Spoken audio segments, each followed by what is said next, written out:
Doesn't owe Goodman house payments. It's true, and it's been so blatantly obvious this entire time, but only a few days ago I realized what actually happened. Ever since SML movie Jeffy's Piggy Bank, when Goodman first showed up to tell Marvin that his house payment was past due, Goodman has been showing up to Marvin's house and getting his house payment from him with the most ridiculous threats imaginable, causing Marvin to have to jump through hoops to pay Goodman, which makes for a great episode. But in the end, Marvin usually gets his house payment paid, and it all started out with this.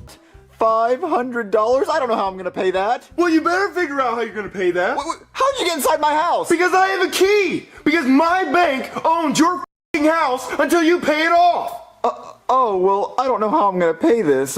Well, you better find a way by midnight tonight, or else I'm taking your house, I'm taking your red couch, I'm taking your hat, and I'm even gonna take your girlfriend. But what's the actual story? Because Mr. Goodman didn't always come to Marvin's house to get his house payment, and Marvin didn't even always live in this house. So let's start from the beginning. Ever since SML began, they were inside Logan's mom's house. Logan, he's the director of the show, and this was up until 2015 when they uploaded SML movie Bowser's House Fire, in which Junior watches an episode of Doofy the Dragon, and in the episode, Doofy lights a match, and Junior thinks it's the coolest thing ever. So he goes to ask Chef Pee-Pee for the matches, but Chef Pee-Pee doesn't allow him, as kids shouldn't play with fire ever. So he compromises with Junior and instead lights a candle for him to look at. But when Junior takes the candle to his room, Bowser then says that they're all going to McDonald's, and Junior, being the irresponsible child that he is, he leaves the candle lit in the house while nobody's home. And once they got back to the house, the candle flipped over and lit the entire house on fire. When they get out of the car, they see Brooklyn Guy trying to fight the fire with a garden hose due to the fire department taking pay cuts apparently. But after a few hours, the garden hose eventually puts out the house fire, which isn't realistic at all. But then Brooklyn Guy comes back and tells Junior and Chef Pee-Pee that the house caught on fire due to the candle. And then Chef Pee-Pee promptly takes Junior to the car and throws some haymakers. But in the meantime, Bowser asks Brooklyn Guy if the house is actually destroyed, and Brooklyn Guy says it is, but luckily for them, Bowser has home insurance, and so they're gonna cover the cost for a new place to live. So then soon after, Brooklyn Guy takes them to their new apartment, which will be where they will live for the next 6 months until their new house is finished building. However, they did stay in the apartment for a lot longer than 6 months, but it was just supposed to be Chef Pee-Pee, Junior, and Bowser living there. Until the very next episode, we see an SML movie, Mario's Family Moves Out, in which Mario goes to a meeting with his accountant, and his accountant tells him that he's not doing too good financially. And eventually, they agree on the idea to go ask Bowser if Mario could stay with them. So they show up to Bowser's apartment, and Mario asks if he can move in with Bowser, but he quickly said no, absolutely not, until they eventually made up a lie so that Mario and all of his friends and family could move in. We can make a deal. What's something that you like? What do you love?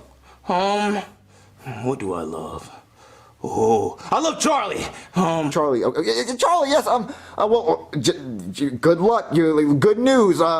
My financial buddy just so happens to know Charlie. What? You know Charlie. I could make a few calls. So, if I can get you a meet and greet with Charlie, we can live here, right?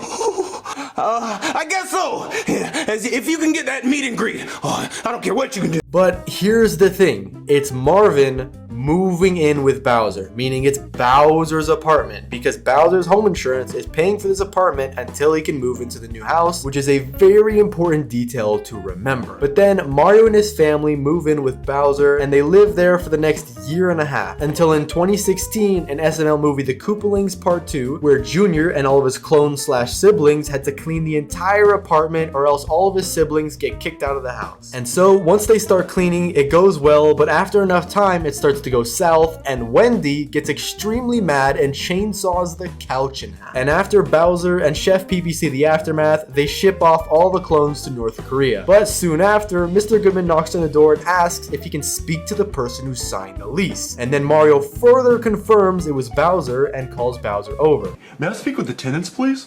What? The tenants? Who's the tenants? The person who signed the lease. Oh, that's Bowser.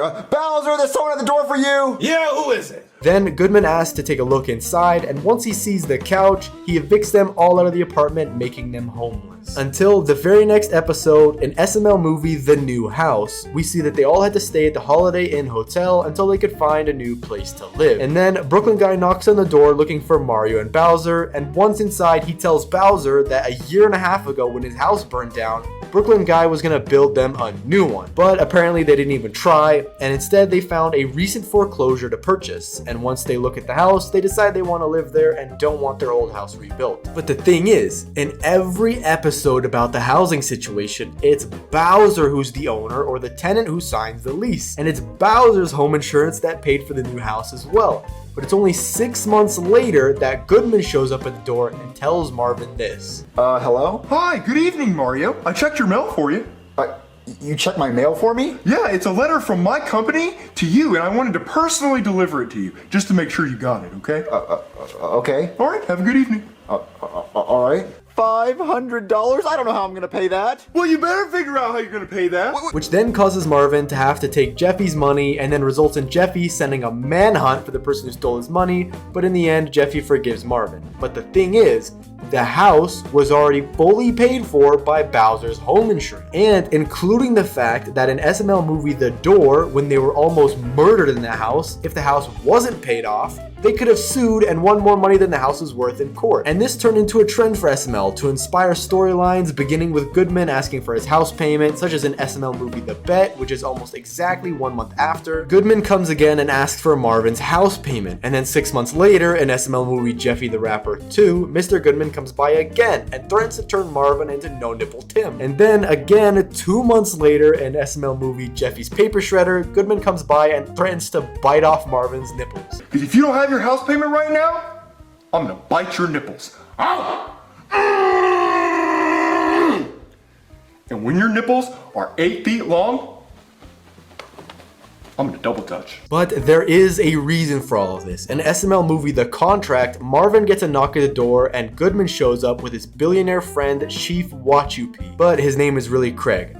And it's Goodman and Craig messing with Marvin. They give him a contract and tell Marvin that he has to look at it for 10 minutes, and then after 10 minutes he'll get $50 million for his house. And once the contract is destroyed, we see Goodman and Craig in their car talking about the fact that they made a bet for $50 million if Marvin will destroy the contract in 10 minutes or less. And during the conversation, Goodman reveals this. Every time I drop something valuable off here, they always find a way to screw it up. I don't know what the hell goes on in that house. This one time, I had a dog I didn't want anymore, so instead of taking it to a pound, I brought it here and told Marvin that it was worth $2 million, and that I would give him $50,000 to watch it for me. And when I came back, they had shaved the dog and put a red nose on it and told me it was a reindeer. You've got to be kidding me. If Goodman is messing with Marvin over the most random things such as the contract and Goodman's dog, and in SML movie The Diamond, Mr. Goodman gives Mario a diamond worth hundreds of millions of dollars and calls it a kidney stone, and then Marvin needs to safeguard it. But a bunch of crazy stuff happens soon after, and what kidney stone looks like that? And to top it all off, it's not even Marvin's house. He's just living with Bowser, meaning Marvin doesn't actually owe Goodman any house payments. He's just too stupid to realize, which is why Goodman continues to mess with him. But let me know what you guys think, or if I missed anything down in the comments. Thanks for watching, and subscribe.